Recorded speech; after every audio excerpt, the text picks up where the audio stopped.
Good morning students. तो आज की क्लास में आपका स्वागत है। जैसे हर बार हम बोलते हैं आपको, तो ये इससे प्रीवियस क्लास के अंदर मैंने आपको एक क्वेश्चन दिया था, ठीक है। तो इसको आपको सॉल्व करना था। कुछ स्टूडेंट्स ने इसको किया होगा, कुछ स्टूडेंट्स इसे नहीं कर पाए होंगे। तो आपको प्रॉब्लम कहाँ आई होगी? वैल्यू पुट करने में तो कोई प्रॉब्लम नहीं आई होगी, इसके एक्सपेंशन में प्रॉब्लम आई होगी, ठीक है। तो वैल्यूज पुट आप लोग करेंगे, मैं इसका एक्सपेंड करके दिखा रही हूँ कि इसको एक्सपेंड कैसे करते हैं, ठीक है।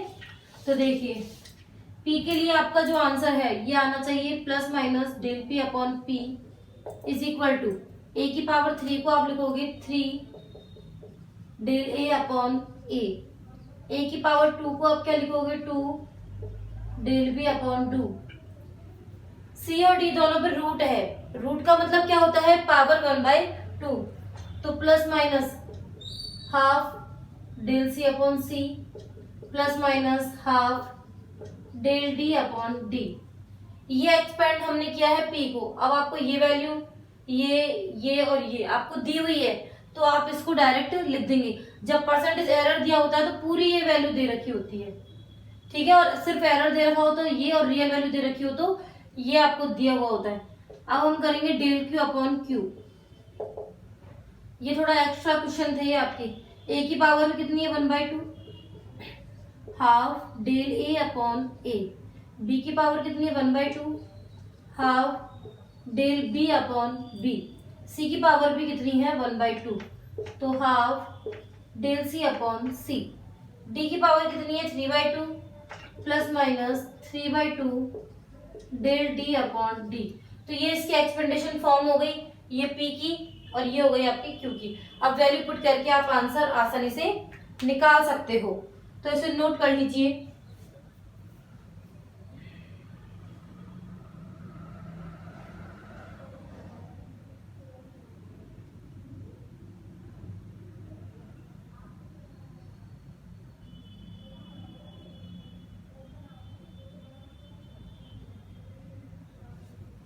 अगली हेडिंग, नेक्स्ट हेडिंग क्या है? Rounding off the uncertain digits. Heading उतारिए, rounding off the uncertain digits. हम करते हैं ना, 2 या 3 वैल्यू होती है पॉइंट के बाद, तो हम इसको राउंडिंग ऑफ कर देते हैं। तो राउंडिंग ऑफ कैसे करते हैं, इसके कुछ रूल हैं, उन रूल को हम बारी बारी पढ़ेंगे। तो हेडिंग उतार लीजिए, हेडिंग के बाद लिखिए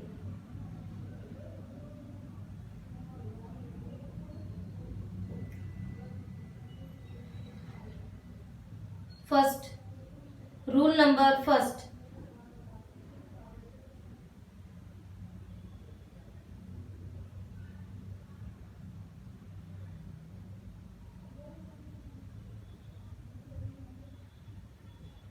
the preceding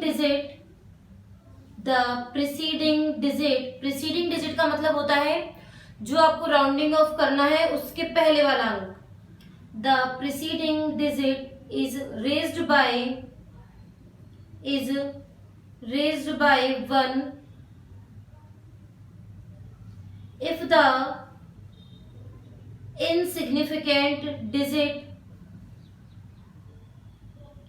if the insignificant digit to be dropped is more than 5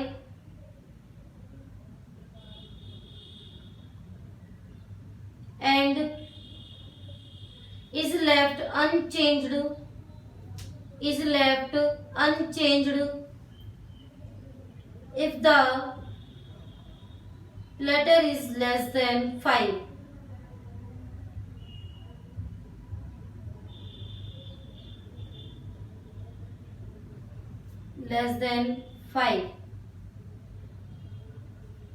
ठीक है। अब इसने क्या बोला है कि यदि प्रीसीडिंग डिजिट 1 से ज्यादा कर देते हैं, हम कब करते हैं? जब इनसिग्निफिकेंट डिजिट जो छोड़ी जा रही है वो 5 से बड़ी हो। और इस टाइप से देखिए, यदि आपको दे दिया 2.4 5 6 और आपको बोल दिया ये, इसको करना है राउंडिंग ऑफ, तो 2.4। इसके बाद वाली क्या है, 6 है, 5 से बड़ी है, 5 से बड़ी है तो इसको हम क्या करेंगे, एक बढ़ा देंगे। ओके, सेकंड एग्जांपल, यदि इसकी जगह ये होता तो ये 5 से छोटी है तो इसको हम अनचेंज रहने देंगे और ये ऐसे कैसे रह जाएगी। दोनों एग्जांपल्स को उतार लीजिए आप।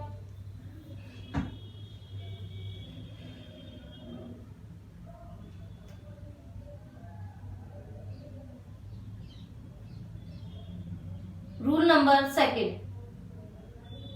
If the preceding digit is even, if the preceding digit is even, the insignificant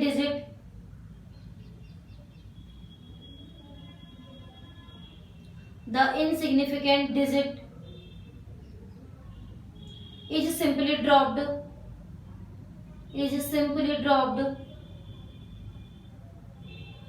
and if it is odd,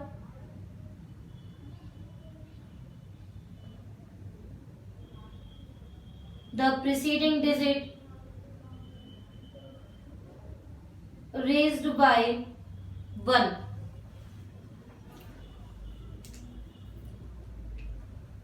okay, ये जरूरी नहीं है, ये वाला जो होता है ना ये यहाँ पर भी लग सकता है, यहाँ पर, तब प्रीसीडिंग ये वाला हो जाएगा।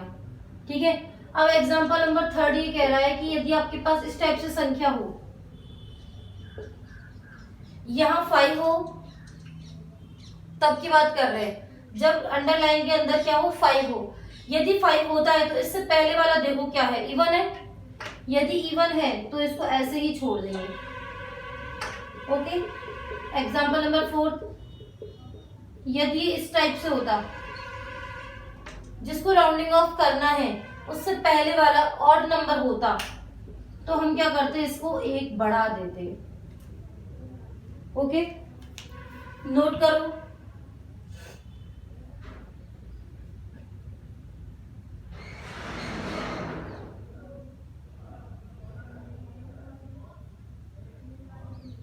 ये ही है इसके रूल।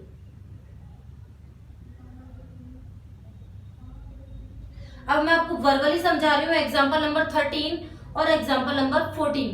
तो एग्जाम्पल नंबर 13 देखिए, each side of a cube is measured to be 7.203 metre. ठीक है, what are the total surface area.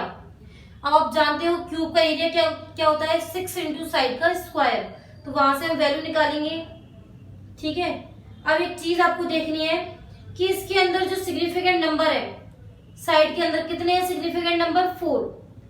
तो जो आपका एरिया का आंसर आएगा उसमें भी सिग्निफिकेंट नंबर कितने होने चाहिए, 4 होने चाहिए। इसलिए देखो डिजिट कितनी लंबी चौड़ी आ रही थी, हमने इसको 4 डिजिट में कन्वर्ट कर दिया। आंसर क्या था, 311.299254, जैसा कि आप बुक में देख पा रहे हैं। ठीक है, तो अब हमको इसको क्या करना है, सिग्निफिकेंट मतलब 4 अंकों में आंसर लेके आना है। तो जो 2 है उसको हमको क्या करना, 2 के बाद क्या है 9, इसको हम राउंडिंग ऑफ करेंगे। 9 क्या होता है, 5 से बड़ा होता है, तो रूल नंबर फर्स्ट लग गया। जो 5 से बड़ा होता है तो उसकी जो प्रीसीडिंग डिजिट होती है उसको हम एक बढ़ा देते हैं। इस टाइप से आपको इनके आंसर निकालने हैं। 13, 14 इसी टाइप से करने हैं आपको। ठीक है, उसके बाद है आपके रूल्स है कुछ, लिखिए, हेडिंग डालिए, rules for determining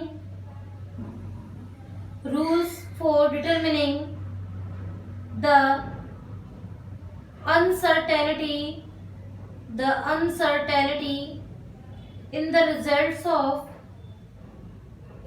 results of arithmetic calculation।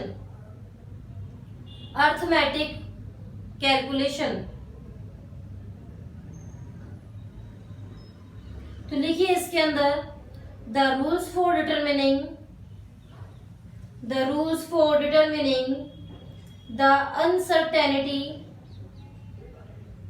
uncertainty or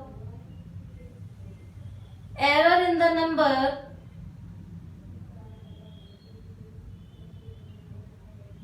oblique measured quantity in the arithmetic operations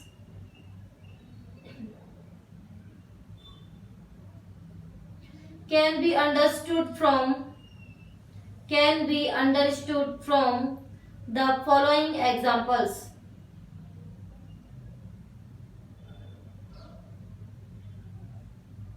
तो फर्स्ट दिया हुआ है आपको, लिखिए first.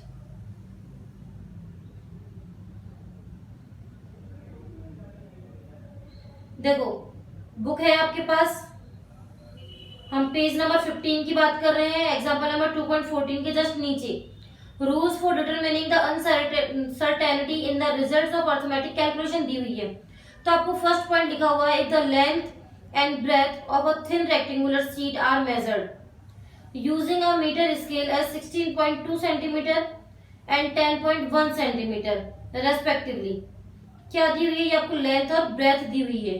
There are 3 significant figure in each measurement. It means that the length L may be written as, कैसे लिख सकते हैं इसको? 16.2 centimetre plus minus 0.1 centimetre. Similarly इसको और क्या लिख सकते हैं? अगर परसेंटेज में कैलकुलेशन करनी है तो हम इसे और क्या लिख सकते हैं? द ब्रेथ लिख सकते हैं 10.1 जो कि दी हुई है प्लस माइनस 0.1 सेंटीमीटर। ठीक है, अब एरर फाइंड करना है इसके अंदर, तो हम क्या करेंगे? एरिया निकालेंगे, L इंटू बी करेंगे। L इंटू बी करा तो देखिए आंसर क्या आएगा। L इंटू बी में 16.2 को 10.1 से मल्टीप्लाई करेंगे, लेकिन जो इसका आंसर है 0.6 और 1%, इसको मल्टीप्लाई नहीं करेंगे, इसको हम क्या करेंगे? ऐड करेंगे। वाई? बिकॉज हम जानते हैं मल्टीप्लीकेशन में क्या होता है, हम मल्टीप्लीकेशन ऑफ एरर में क्या होता है? परसेंटेज एरर को जोड़ा जाता है, ना तो इनको मल्टीप्लाई किया जाता है, ना ही सब्ट्रैक्ट किया जाता है, ना ही डिवाइडेशन किया जाता है, सिर्फ इनको ऐड किया जाता है। इसलिए 0.6 और 1 को मल्टीप्लाई ना करते हुए हमने इनको ऐड कर दिया और आंसर आया 1.6%। ठीक है, इस टाइप से आपको ये कंप्लीट करना है, तो इसे आप उतार लीजिएगा खुद से। ठीक है, अब रूल नंबर 2 देखते हैं।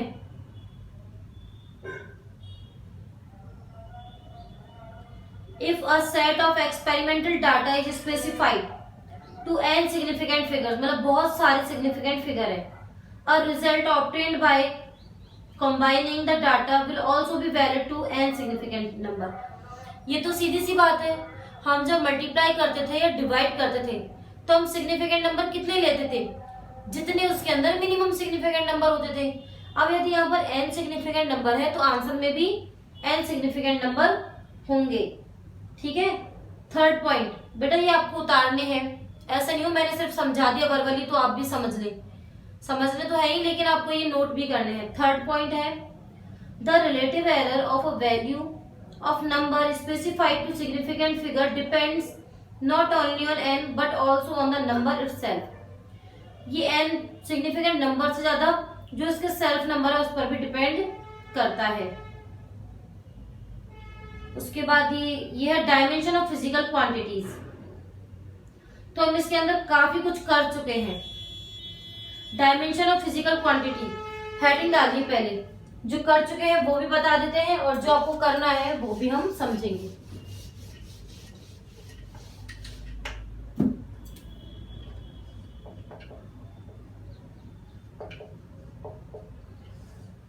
डायमेंशन के अंदर हमने आपको डायमेंशन की डेफिनेशन समझा दी है।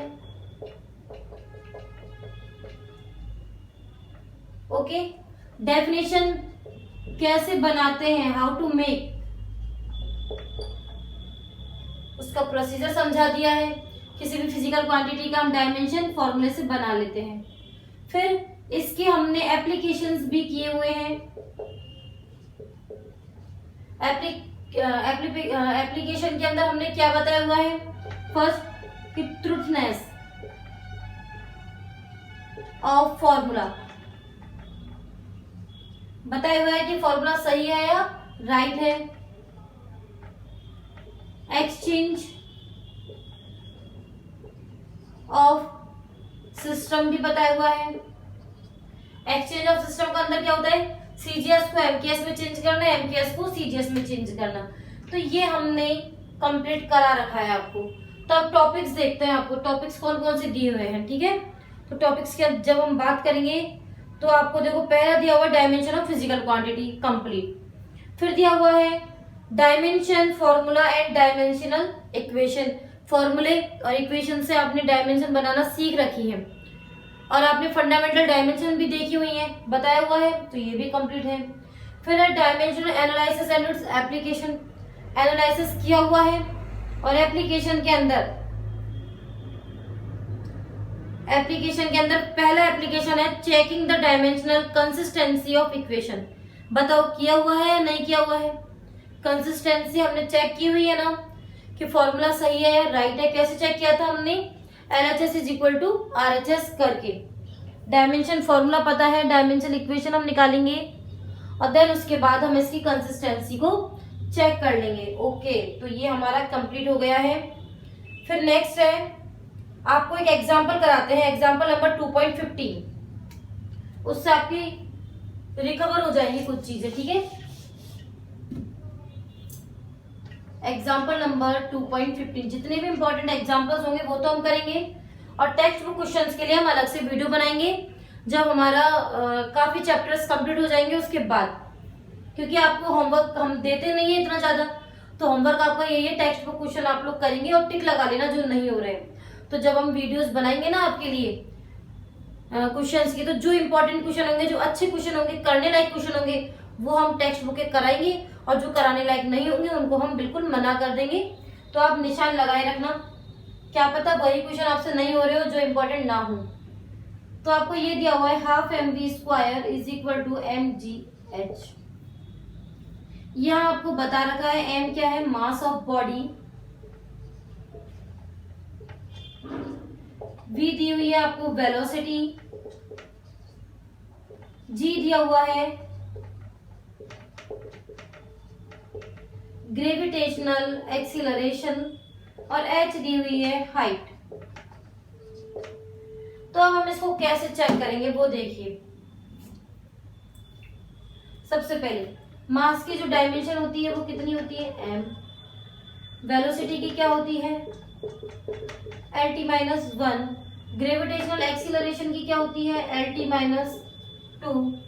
और हाइट कोई मीटर लेंथ में ही होती है तो इसकी होगी ओनली L। ठीक है, ये कंप्लीटली उतारिए, पहले आप फटाफट नोट कीजिए इसको।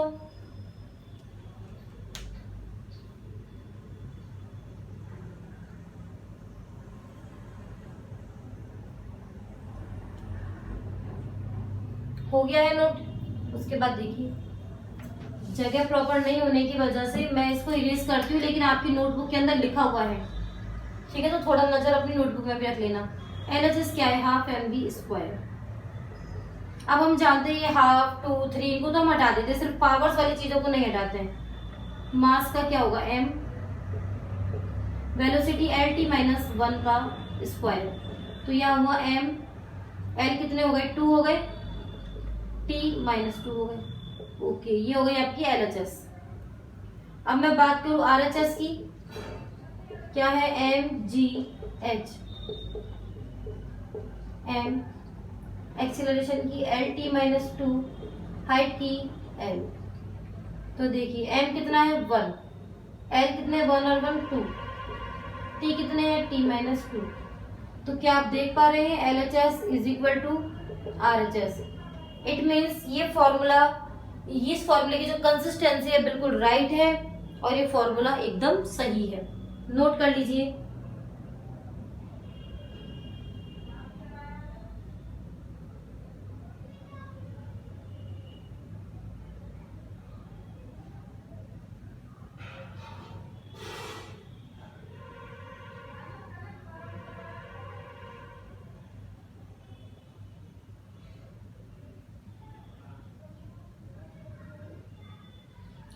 इसके बाद हम करेंगे एग्जाम्पल नंबर 16।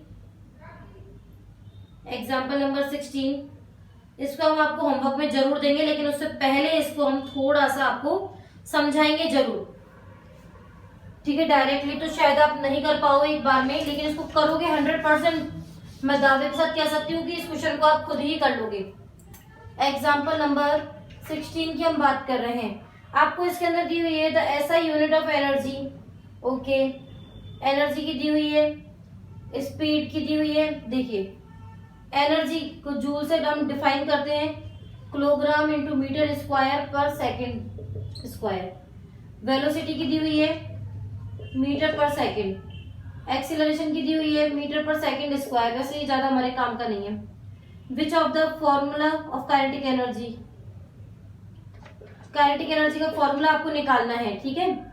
इसके अंदर आपको 4 ऑप्शन दिए हुए हैं। पहला है k is equal to m square v cube, B दिया हुआ है k is equal to half M we square, C दिया हुआ है k is equal to m a, और डी आपको दिया हुआ है k is equal to 3/16 m we square, और ई आपको दिया हुआ है k is equal to half M we square plus M A.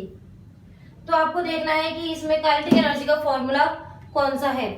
तो ये पता लगाने के लिए ऐसे क्वेश्चन आपके आईआईटी पीएमटी में आते हैं।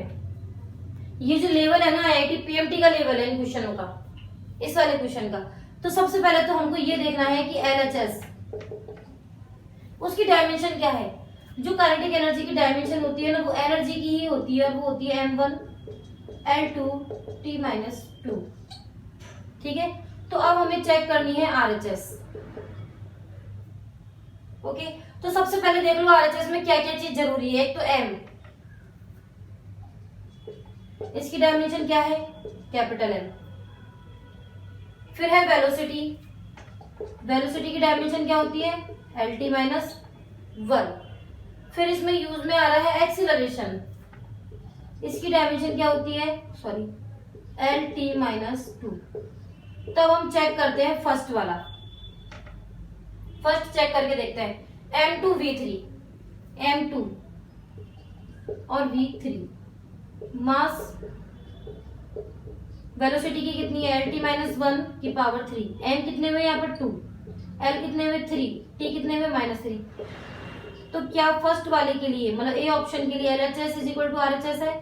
नो, LHS तो ये है, RHS ये है, तो ये फॉर्मूला कैसा है रॉन्ग, ये नहीं है, ओके। उसी टाइप से हम सब कुछ चेक करेंगे। अब मैं आपको ई वाला समझा रही हूँ, सेकेंड थर्ड फोर्थ ये आपको खुद को करने हैं। मैं आपको ई वाला और समझा देती हूँ। क्या है half M we square plus M A.